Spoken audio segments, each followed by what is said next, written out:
Come down from the carriage. We're going to have some refreshment before we continue our journey. Ianthe gazed down at Gervaise's outstretched hand and shook her head. No, thank you. I'd rather stay where I am. It wasn't a request, he said, his tone of voice menacing now. Either you jump down by yourself or I'll pull you. And I won't be gentle, I can promise you that. Ianthe glared at him, but realised she had no choice. He wasn't as big as the Marquess by any means, but he was certainly stronger than her, and she had no doubt he'd carry out his threat without any hesitation. A quick glance around showed her that there was no one in the vicinity whom she could call on for help, and perforce she must do his bidding. She gritted her teeth and jumped. Before she had time to remonstrate, he grabbed her hand in an iron grip and dragged her into the tap room of the inn.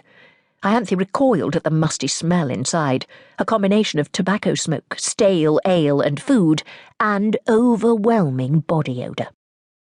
Half a dozen men were lounging about, but no one paid much attention to them apart from the landlord, who came sidling up looking anxious to please. A private parlour and be quick about it, Gervais ordered. Of course, straight away. If you would follow me, please.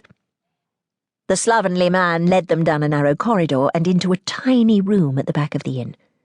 It was shabbily furnished and smelled as if the window hadn't been open for years. Ianthe almost gagged and tried to turn in the doorway, but Gervais didn't let go of her arm and pulled her through with a vicious tug at her wrist. Bring some victuals, please, landlord. And ale for myself and wine for the lady.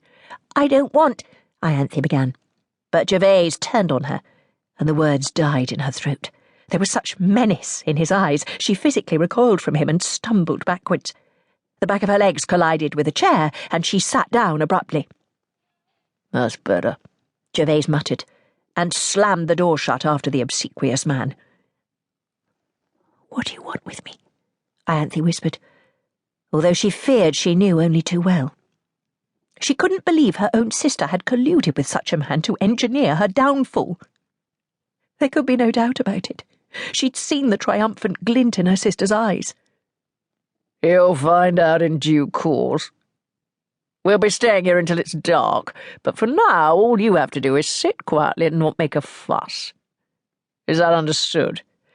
If I hear so much as a tiny protest out of you, or a cry for help, you'll be very sorry. Ianthe nodded. She understood exactly what he was saying, and, for the moment, it behoved her to follow his orders. Meanwhile, she must try to find a way to escape. She simply could not let this happen to her. Not now there was so much at stake. I'm going to the tap room for a while.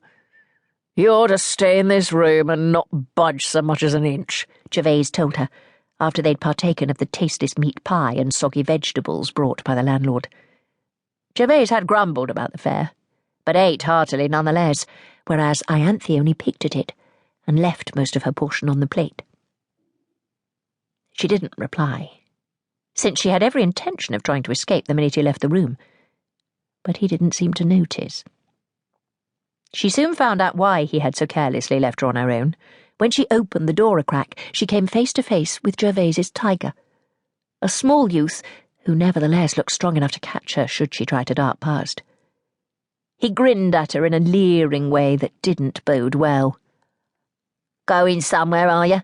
he asked, and chuckled when Ianthe retreated back into the shabby parlour and slammed the door in his face. She paced the room, which was only about 10 steps in either direction, muttering to herself, "Think, woman, think. There must be some way." While she walked, she took stock of the room's contents, and her eyes alighted on the bottle of wine on the table, which remained largely untouched. It didn't look like the sort of wine she normally drank, and was no doubt vinegary, but an idea came to her, and she began to smile to herself. Grabbing the bottle, she poured most of the contents onto the meagre fire, which was only spluttering anyway, and the rest into Gervais's empty ale tankard.